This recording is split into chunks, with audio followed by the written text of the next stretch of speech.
Ani maqaan koo Luba Iddoo Saadabaan jedhama. Bara kamiin gooftaa fudhattani? Akkamitti gooftaa fudhattamme? Uffata isaanii qulqulluu ta'ee ijoollee lama sadiitu argadhe.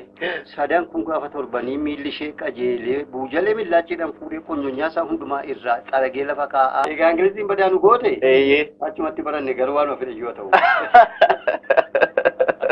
Hojii afuuraa bara gooftaa fudhattan hojjetamuuf bara kan hojjetamaa jiru.